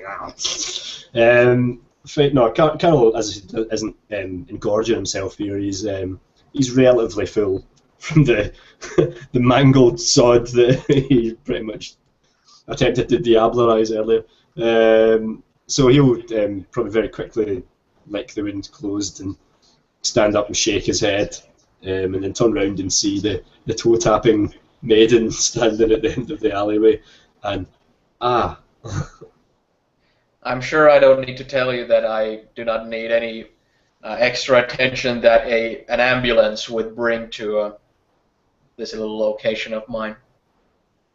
So, how is our little friend there, laying in the mud? I only took a tiny amount. I'm not especially hungry. That's good. He is unconscious.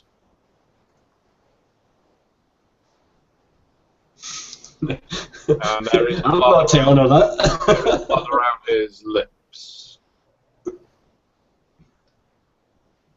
Well, do something about that, would you, dear?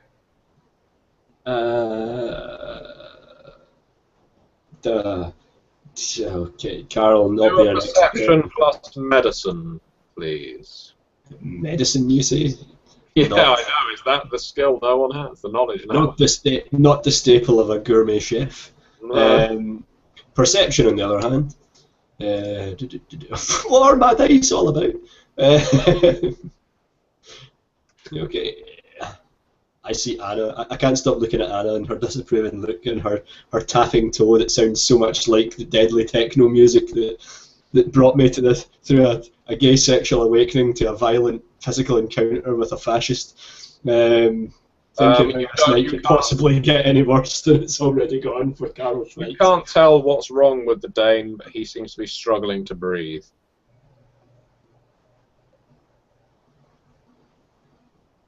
Okay. Right. Humanity is not going to allow me to go. Yeah, let him rot. No, by all means you can try. I'd suggest rolling your conscience. No, absolutely not. I think I'm like Humanity 7. I wouldn't even. It would just be terrible roleplay. So he's going to sort of like look confused, then guilty, and then sort of rub his hand down his face, and realising his flaw and simply looking at getting something to eat tonight, yes, as a mission to be accomplished rather than, oh, it's alright, I can wait. And he sort of nods his head, yeah, okay.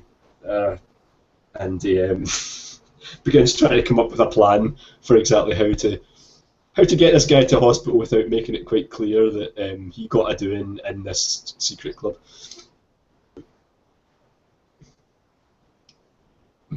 Do a. I'm just going to ask you to do an intelligence roll. Could Streetwise help here or something? I wouldn't. I've got that anyway. So I don't think that's what he possesses. Oh, he does possess it to a limited degree, but as he's not a local to this area, I would say not. Okay. So I got one success on pure intelligence. One success tells you, and this may be a reach. You've never seen it work on mortals before. You don't know whether it does, but whenever Helga feeds you her vitae, you remember once when you badly cut your hand. Oh no! She allowed you to then sup some blood from her fingertip, and the wound healed up immediately. You didn't have to channel any blood to that point. Dawkins! Okay, I think Carol then, if that's what comes to his mind, will attempt to ghoul the Nazi. Words I never thought I would utter.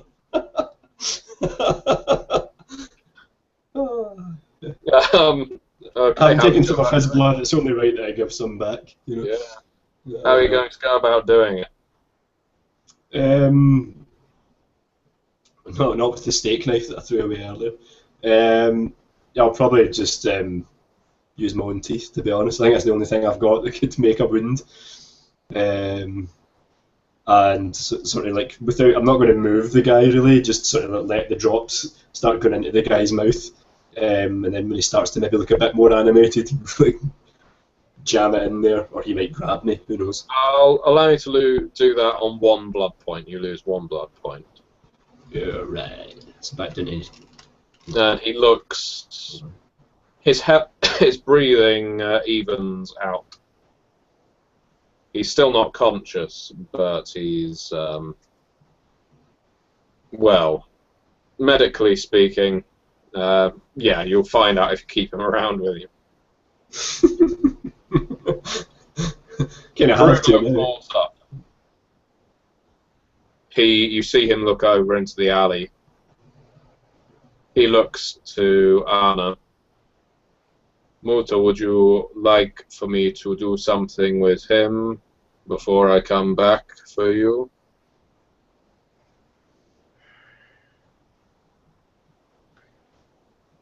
Yes, take him away from here.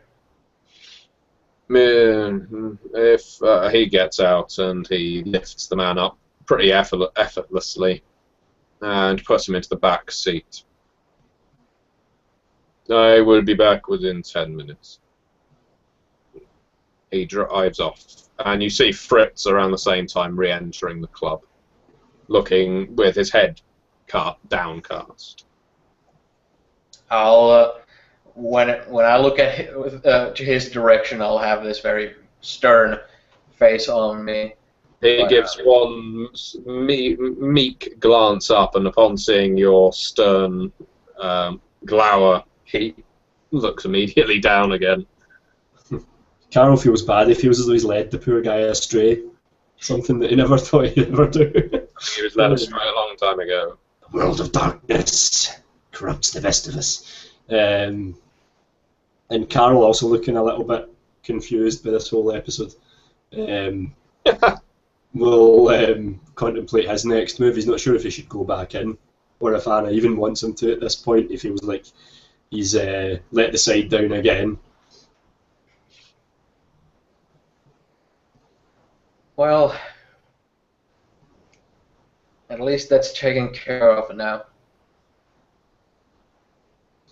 Do you have a haven of your own, Carl? Do you mean I'm not coming back? He sort of nods his head meekly as he thinks about his rat-infested hellhole. It's not a place of Helga's, is it? It's your own place. I'm pretty sure I've got a modest studio flat or something like that. Probably near the diner that he works in. Yeah. So he just nods his head. He doesn't say anything else. He's not even looking at you. The bed sit, I imagine.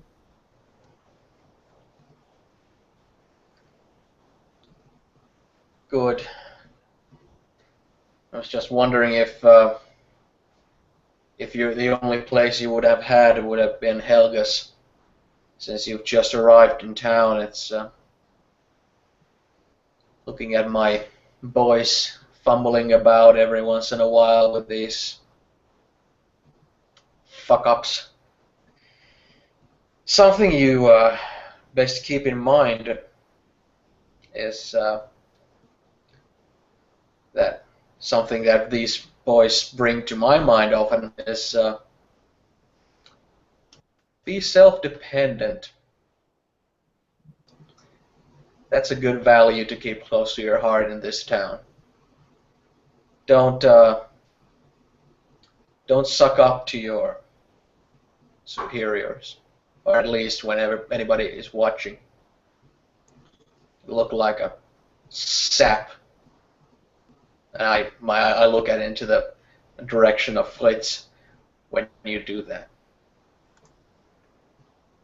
Carl looks up meaningfully and sort of ponders again what he was pondering earlier on, and he sort of like thinks, and you can see his mind racing as if he's trying to remember something he can't quite grasp, and he says, "It wasn't always like this. It's difficult now."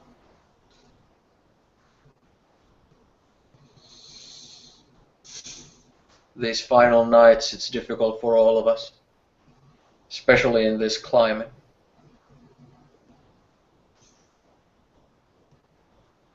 Well, I suppose in time I might find some way to be more efficient in how I go about my business. For now, it seems I'm not used for much more than the purpose Helga brought me for. Then give yourself one. Maybe I should just go back to my kitchen. This impulsive nature of yours that has been now on display twice the same night, I must say, we must find a use for it, a good one. Because everyone in this town, since you're new here, it's something that sticks out sometimes, how so many of us who are supposed to be under the same roof, working to the same goals, the betterment of our little community here, how so many of us are only after their own. I almost feel like I should have been born in Italy. This self-dependence is nothing compared to the value of family that I hold dear. And you are family. We are of the same clan. No matter, even if the rest are looking out for themselves and mostly respect that same feature in others, don't steer away from coming to me with help in this climate. our entire clan should cling together, but we are sadly rather divided. Some of us being on the other side of the wall, some of us not even having the goal to appear in the Elysium at the same time as one another. It's rather sad and pathetic.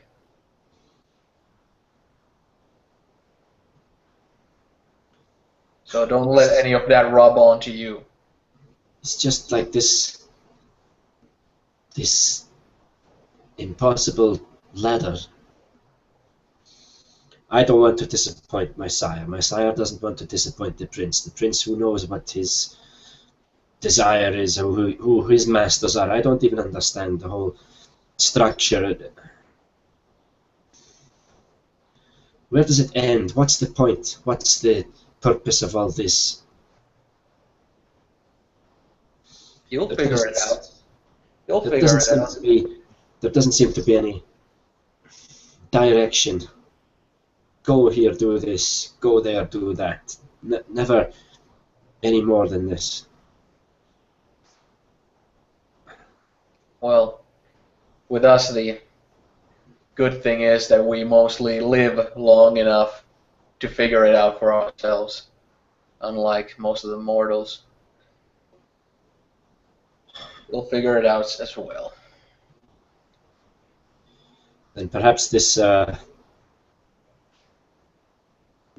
party boy business will give me a chance to get some perspective on how things work around here.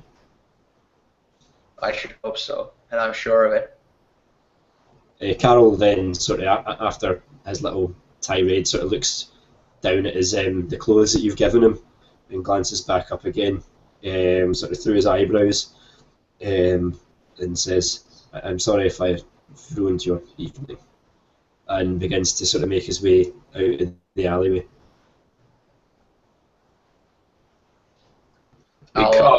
Arrives again. I'll just, while he leaves, I'll just keep looking at him while he goes. The Merc pulls up Bruno in the driver's seat. I put him somewhere safe. Is it looking like Carl is like walking out of here, or? Yeah, he doesn't think you're going to want to ride in the car with him. So he's probably, when he sees the car pulling up, he's probably taken a sharp right and started walking down the street until you tell him different. Okay. There's like, does it seem like it's humane to let him walk in terms of how long it is till sunrise?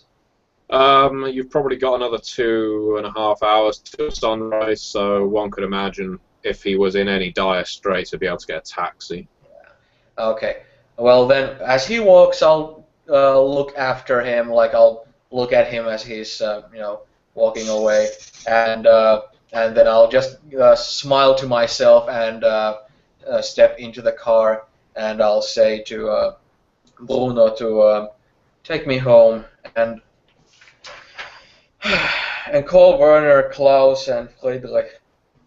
Call them to home, and you come yourself as well. Before dawn, you wish to meet with all of us? You'll do it for me, won't you? Of course I will, Muta. You know I will. I just need to check the timings. Let's go home. He drives and speeds past Carl, and because it has been raining tonight, water gets splashed up on Carl.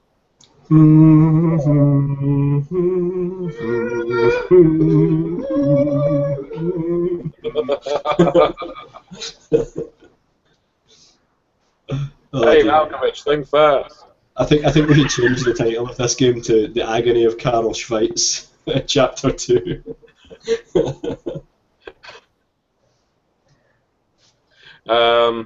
Carl, are you returning to your haven? Yes. Yeah. Well, how close is it? It's 6 hours away. It's within a taxi fare's distance. Unfortunately, you have a taxi fare on you. All right. Okay. Yeah, Carl will just want this. He wants to get this over with. He'll just get himself home as quickly as possible.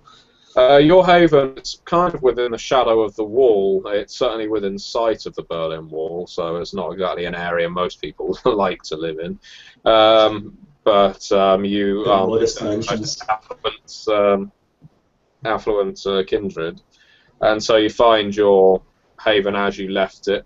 A squalid little bedsit. Say there were rats, there is probably not much of an exaggeration, but there are definitely silverfish and cockroaches, if not full-blown rats. Carol, if he's got time, will go and whip something up in the kitchen just meaninglessly. Just have a taste in his mouth to wash away the taste of failure before he hits not so much the sack as the box. Could you do a cookery plus? I get to roll cookery. As it's an instant meal, cookery plus wits.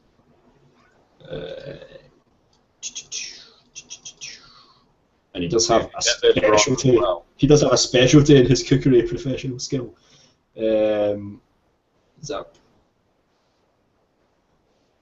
With 3 successes. Okay, you craft something quite edible and good looking within your next few hours or next couple of hours. He savours the taste of it, breathing in as he has the food in his mouth, trying to get the full impact of it, and then of course finds himself hurling up in the toilet again before bed. After hard partying. Yeah. That is After a hard party, he whips up a Danish and vomits and chucks it up. That's it. At least I'll have a well-fed Nazi girl now. Anna, back at your haven. Bruno has summoned the ghouls, but for Fritz, of course. Yeah.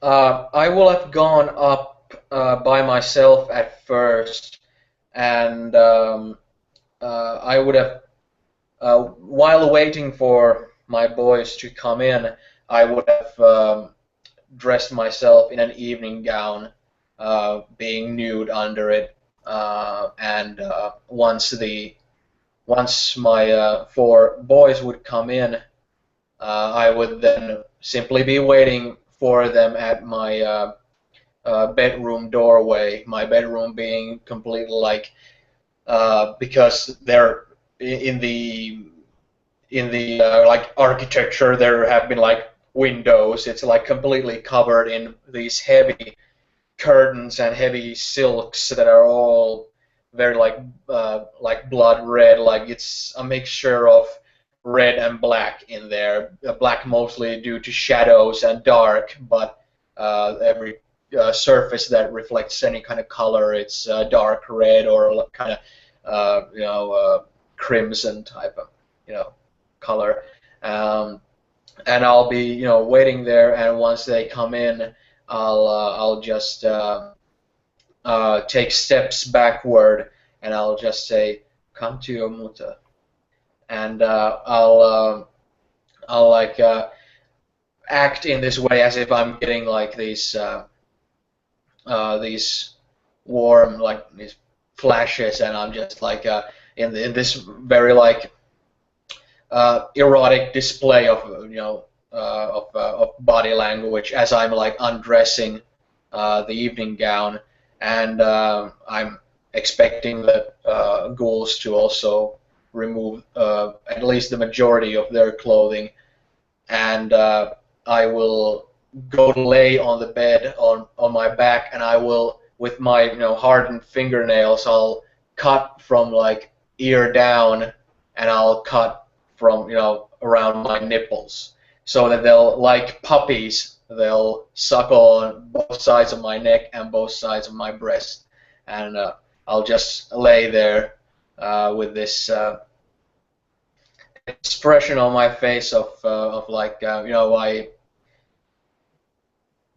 I just like in the purest way possible on the emotional level. I love all of my boys, and it's just that due to certain things having to do with my character's unexplained past, this is how I express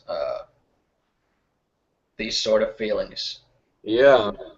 Well, congratulations, Eunice. You have horrified me. And of course, I feed all of them 1 point of blood. So, considering the 3 points I took from there, and I spent 1 point on looking human, I have spent 2 points in total of blood. Yeah. Okay.